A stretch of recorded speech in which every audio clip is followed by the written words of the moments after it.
교수님 보시기에 미국과 중국의 반도체 전쟁은 이대로 계속 강성 이렇게 갈 걸로 전망을 하세요? 근데 서로의 메시지를 명확하게 전달해 준 것 같아요. 미국은 명확하게 너희들은 첨단 분야에서는 하지 말아라라는 메시지를 정확히 준 것이고, 중국은 우리는 반도체를 해야겠다라는 메시지를 줬는데 그 가운데 어느 정도의 접점은 제가 보이는 것 같습니다. 그러니까 미국이 생각하기에는 안보의 문제거든요. 그러니까 미국이 가장 싫어하는 것은 내 안보를 지키는데 나의 물자를 다른 사람 때문에 못 만들게 돼. 그 무기에 들어가 반도체라는 것이 뭐 여러 제품에도 쓰이지만 그 안보에 쓰이는 제품에 많이 들어가지 않습니까? 근데 그게 중국이나 이런 어떤 우려될 만한 적들에 의해서 컨트롤되는 게 싫은 거죠. 첫 번째가 그것이고, 두 번째는 우리가 만든 제품, 그러니까 미국이 만드는 제품, 흔하게 말해서 AI를 하는 뭐 엔비디아의 칩이라든지 이런 부분들이 중국이 동일하게 사용해서 그쪽의 무기화, 그러니까 중국군을 갖다가 현대화하고 이런 데 사용될 수 있다라는 거는 묵과할 수 없는 거죠. 그런 메시지를 명확하게 전달하고 그 이외의 부분들은 우리는 그냥 친하게 지내면 하면 된다라는 메시지를 전달한 거죠. 미국 반도체가 중국에 많이 팔리지 않습니까? 그래서 이제 뉴욕타임즈가 최근에 보도한 바에 따르면은 중국과 계속 강하게 부딪힐 수 없을 거다 이렇게 얘기를 하거든요. 맞습니다. 그 미국 반도체들의 대부분의 수요는 큰 부분의 수요는 중국에서 이루어지는 건 맞는 거죠. 중국 시장이 크긴 하지만 그거는 이제 생산의 시장으로서의 시장이고 소비는 뭐 미국에서 많이 일어나는 부분이니까요.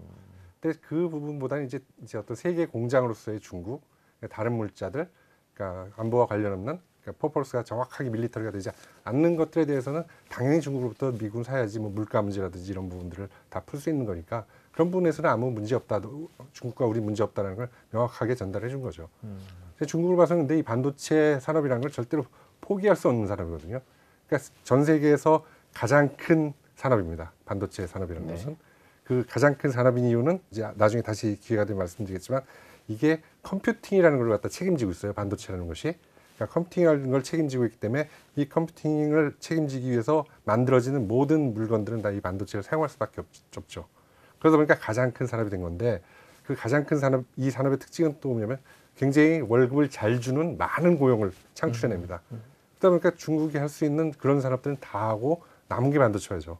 그러니까 산업 발전을 위해서 반드시 해야 된다라는 게 중국의 입장이고 미국의 입장은 그렇지만 안보와 관련된 건 절대로 안 돼. 여긴 침범할 수 없어. 라는 명확한 메시지를 준 거죠. 그 교수님 아무래도 과학자시니까 제가 여기서 이걸 물어봐야 될 것 같은데요. 중국 반도체가 지금 미국의 제재 속에서 과연 그 뭐 무기에도 쓰이고 뭐 고도 장비에 쓰일 수 있을 정도로 발전할 수 있을까요? 어떻게 보세요? 그런 부분을 할 수 있는 반도체는 그 우리가 그 하이 퍼포먼스, 리딩 엣지 뭐 이런 식의 어떤 용어로 불리는데 최첨단 반도체입니다. 그 최첨단 반도체에서는 그러니까 미국의 영향력이 없게서 허락하지 않는 만들기는 거의 불가능하다고 봐야죠. 우선 그러니까 몇 가지 앞으로도 미국 쪽에서 압력에 의해서 나오는 전 세계적인 추세가 있을 텐데 우선 첫 번째는 아까 말씀드린 어떤 AI를 위한 칩들, 그러니까 그런 것들이 어떤 군사용으로 듀얼 퍼포스로 쓸 수 있는 것들, 그런 것들에 대한 수입, 그러니까 중국의 수출 금지 이런 부분들이 명확하게 이루어질 겁니다. 그리고 또 하나는 그러니까 3나노, 2나노 같은 아까 말씀드린 하이 퍼포먼스 칩들을 만드는 장비들, 거기에서는 이제 미국 장비 업체가 물론 큰 역할을 하고 있지만 그중에서 중요한 부분 또 하는 게 이제 네덜란드 ASM이라든지 아니면 일본의 테일이라든지 이런 회사들도 이제 중국에 수출을 못하게 그 프로덕트를 만들 수 있는 것들, 그것들에서 명확하게 나올 겁니다. 그런 것들이 그런 상황에서는 어렵죠. 그걸 하기는.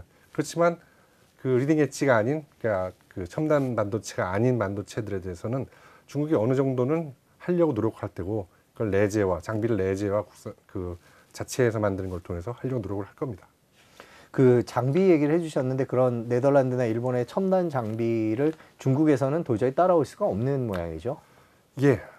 없다고 봐야죠. 아니 물론 세월이 굉장히 흐른 다음에는 되겠죠. 세월이 흐른 다음엔 되겠지만 그 투자비라는 게 있지 않습니까? 그러니까 그 그걸 하기 위한 투자비라든지 노력이라든지 이런 걸 갖다가 반도체라는 것은 굉장히 많은 장비가 필요한데 그 모든 걸 그걸 하기 위해서 투여할 수가 없습니다. 그걸 갖다가 그러고 투여한다 하더라도 이 장비들의 특징은 뭐냐면은 이미 양산에 여러 번 쓰이면서 검증을 받았습니다.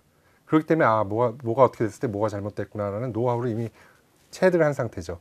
그렇지만 모양을 똑같이 만든다고 해서 그런 노하우는 갖지 못했죠. 그래서 투여를 했는데 뭐가 잘못됐으면은 그 잘못된 부분을 찾을 수가 없는 거죠. 그 때문에 뭐 엄청난 돈이 계속 들어갈 수밖에 없는 것이죠.